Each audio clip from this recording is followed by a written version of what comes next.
want to thank everybody for coming. Really, this is something I think is a really important issue, but one that really hasn't been talked about that much in this country. It's been talked a lot about in Europe. There's a lot of places that have already begun to remove Wi-Fi from different public places. But this would be one of the first schools that would actually be approaching this issue. There's one out in Portland, Oregon. There's one down in Florida I've heard of, but we're pretty much as far along as it gets. Let's see here, I want to get this thing going. Now, this is a really confusing subject, as most of you know. And yeah, sure. This is a really confusing subject, especially when you first start learning about this, because there's so much controversial and conflicting information out there. This World Health Organization sheet, I think, says this best. This is one of the sources that schools go to. Jeff Avery actually referred me to this when we first started talking about this 6 months ago. This quote here, it says, recent surveys have shown that RF exposures from base stations range from 0.002% to 2% of the levels of international exposure guidelines, depending on a variety of factors such as the proximity to the antenna and the surrounding environment. This is one of those core explanations for why RF is safe. What they're saying is that it's a really small percentage of what the international guidelines are, and therefore there's this safety margin that protects you from any kind of harm. Well, if you look at the international guidelines, over here on the far left you have the FCC, which is our country, ICNIRP, which is more of an international guideline. These two countries, there's two different standards or guidelines, are based on something that's called thermal effects. What that means is the only way that somebody could be harmed by RF radiation is if it was turned up so high that it would actually begin to cook you. It would actually begin to heat your tissue. And their guidelines are that high because they think that underneath that, there's no adverse effects possible. Now, all these other countries and regions, from Belgium to New Zealand, China, Poland, Italy, Paris, Switzerland, even Russia, they've known about this for 40 years. They're all further along than us because they recognize that the scientific literature shows that there are adverse effects way beneath thermal heating. Now, the most advanced country with this is Austria. Salzburg and Vienna. I think this is because they've done so much research over there, but it may be a cultural thing as well. But, these two standards on the far left, they skew this chart so much that you can't even see these advanced areas. You can't even see what their numbers are. So it's not so much that Wi-Fi is safe because it's less than those standards. It's more like those standards are completely out of line. They're not based on biological information whatsoever. Now, we can come back to a lot of this during the question and answers period, but this is a letter from Deekun Lee. He's a senior research scientist from Kaiser Permanente, and this is one of the largest healthcare organizations in the country. He basically says that the FCC standards are completely not worth even considering at all, because they don't take into consideration all of the non-thermal effects that can cause cancer, miscarriages, birth defects, low semen quality, autoimmune disease, etc. And you can't rely on the FCC standards. If you rely on that, you could have a cell tower. You could have something that's 10,000 times higher than the cell tower, right here in the school. That's the FCC for you. So we need to go beyond FCC. We need to go to actually to the science.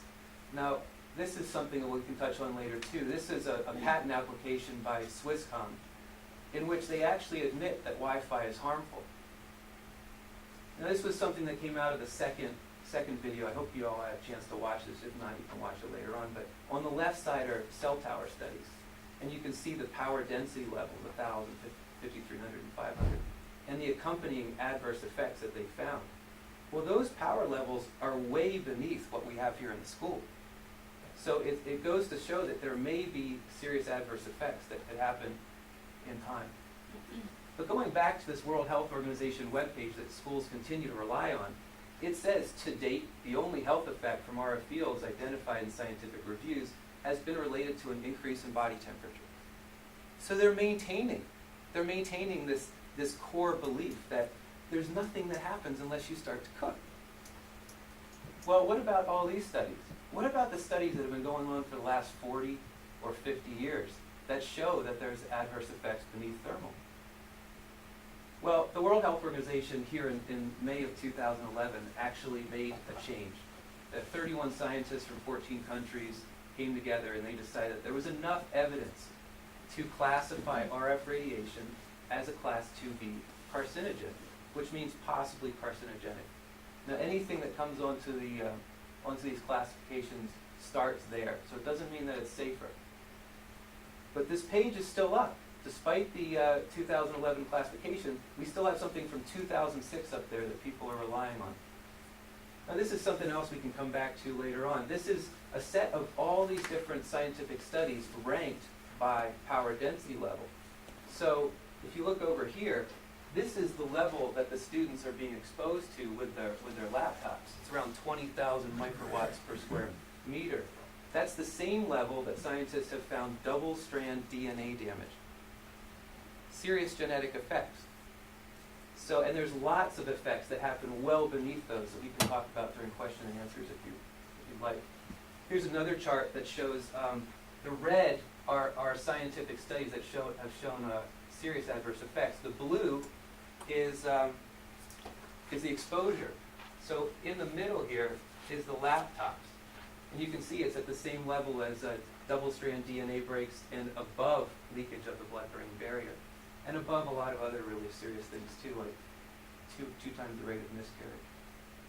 There's a lot of areas throughout the world that have already recommended removing Wi-Fi. This is one from Austria.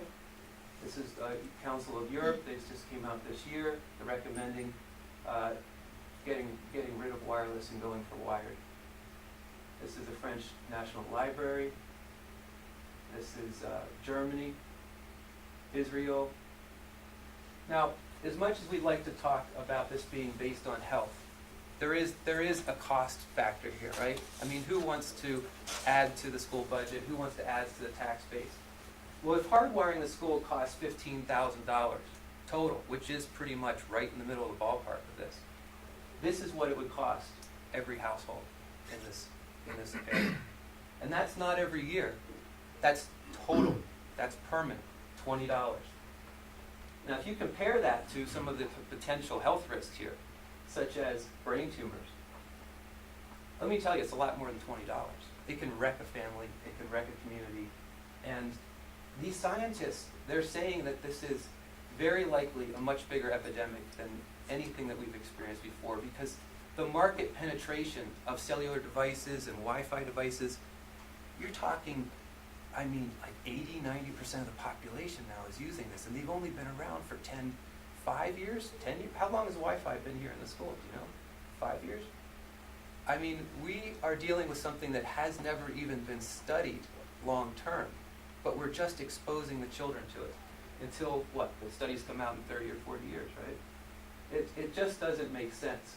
So what I'm recommending is that we turn off the Wi-Fi while the studies come in. And, you know, take a precautionary approach. Let's not wait like we did with tobacco or with other situations.